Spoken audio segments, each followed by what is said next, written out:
So back in March, Mr. Morge did a video on the final matchups between the Straw Hats and the Blackbeard Pirates.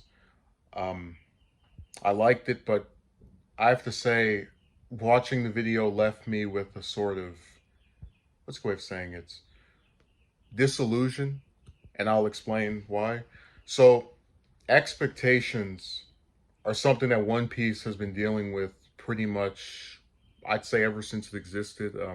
That's why a lot of times with every arc, people say this person is joining the Straw Hats, this person is going to join the Straw Hats because they were used to members joining frequently, at least by the time of the start of the series, and then it became slower and slower for new members to join. But expectations also, while they can lean into just like friendly speculation on what might happen, it can also severely affect people's enjoyment of certain things. Tekking and Sensei Inc. did a video where they ranked the different arcs, and they talked about how, especially Tekking, because he's someone who's been reading since this point. When Fishman Island came out, a lot of people were disappointed because it had been built up ever since the end of Ennis Lobby as being this place that the Strahds were going to go to. So a lot of people expected it to be this big, grandiose, amazing thing that they didn't receive. Um, when 2016, I believe it was called the Year of Sanji, a lot of people got excited for more Sanji content, where they seemed to expect him to just, be highlighted as a fighter, just beating up everybody and showing off all these amazing fighting skills. And when in place of that, they received more character development for Sanji and interactions and dynamics with his family and various other characters, uh, they were disappointed because their expectation was for him as a fighter to be highlighted versus him as a character. So I feel like the same pattern is repeating itself with the Straw Hats and Blackbeard Pirates matchups. Um, we all have ideas of like how certain fights happened are going to happen. Like, people do wonder how Sakazuki and Aokiji fought for multiple days. Uh, but in the case of this is a fight, we don't know if it's going to come out next year, the year after that, possibly be the final battle of the series. And I think people are getting excited for something that currently we have no reason to believe in. So a lot of people are excited because it looks like each Straw Hat might have a fight. Which, by the way, that's such a sad thing to get excited for. Like in 400 plus, this isn't the problem of the fans, just like of the series. Like 400 plus chapters after the time skip, and like the nine or 10 supposed main characters, we get excited for most of them to even have just one fight. Like, doesn't that just sound sad? Like, that just shows you how much like they don't even get focused on anymore if they're not, like the monster trio. Um, Here's the thing: if you really think about a lot of fights, because let's say on paper that's true, that each Straw Hat's going to get to fight a different Blackbeard pirate member.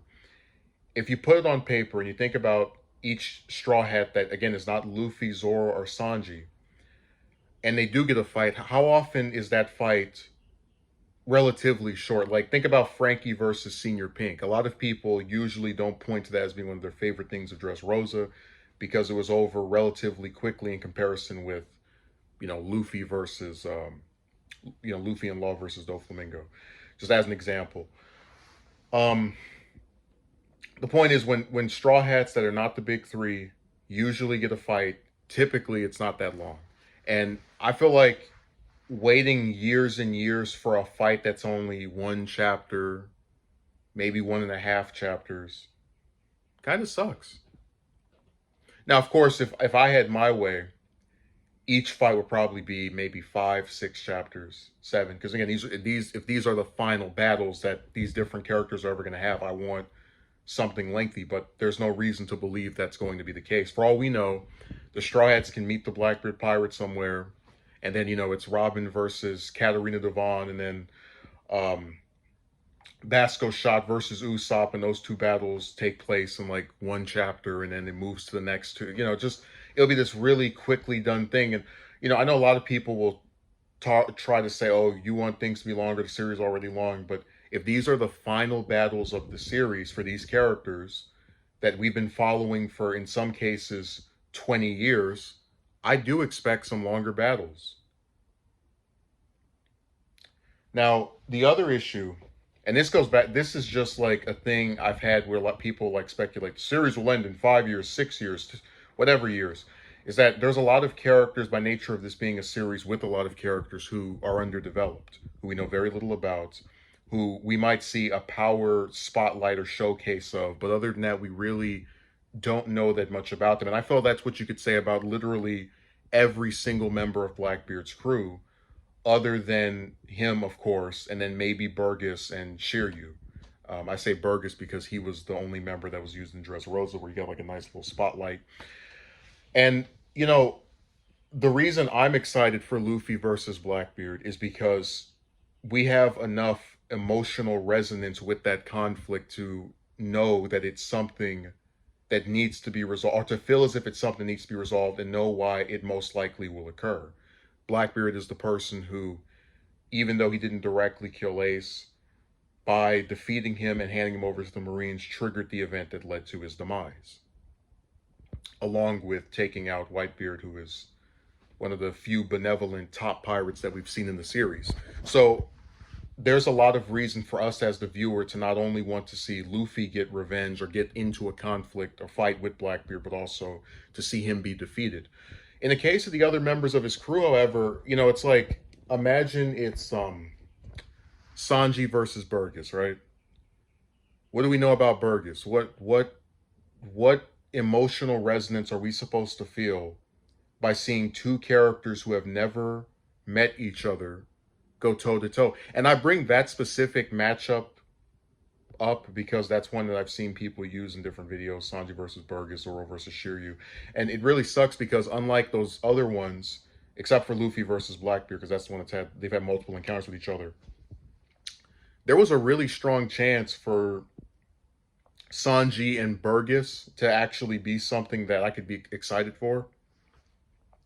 Because Sanji was in Dressrosa briefly. And this is why I hate splitting the crew up, because usually the members that are there don't get focused on, even in being, you know, only half of the ones that are there. So in Dressrosa, it would have been nice as an opportunity to kind of like build up this conflict, to have Sanji and Burgess like maybe trade some insults, have a brief clash, something like that, right? Because then I would say, okay, well, we can then build off of that encounter and then turn it into a full-scale battle. And it would be, you know, something where these two characters have met and they've interacted, and it, even if it's not as much as Luffy and Blackbeard, it still is some type of emotional resonance. Like, hey, this person is a rival from this crew who this person met here. But like, just another example. Oh, it's Robin versus Katarina Devon. Oh, okay. Why do I care? Like, you know, Katarina never did anything to Robin. Robin never did anything to Katarina. So they're fighting. And I mean, I guess since they're both members of the same, and look, you can say that you could make this argument for all the different fights we've had between pirate crews before, and you'd be correct. But the thing is, I don't remember anybody getting very excited or like, oh man, these are going to be the best matchups ever, when they were talking about the Beast Pirates or the Big Mom Pirates versus the Straw Hats, because those conflicts were not built up for 10 years. So I really hope that for Blackbeard, he gets a saga, you know, solid 200, 300 chapters. Again, assuming he's the final antagonist, where each member of his crew gets more development. And you can, you know, people always like to say that you just want the story to be expanded. But if these members don't get developed, I think it's going to make these fights, no matter how cool they look, very hollow. Because Luffy's fight with Blackbeard, I have no reason to not believe will be a spectacular, memorable moment in the series, based off of both the powers, how's Luffy going to beat someone with two devil fruits, and also the emotional resonance of, I am here to defeat the person that led to the death of someone I loved. But with these other conflicts, the other 9 members of his crew, these are people we know nothing about. These are people that have never interacted with the Straw Hats or barely interacted with them.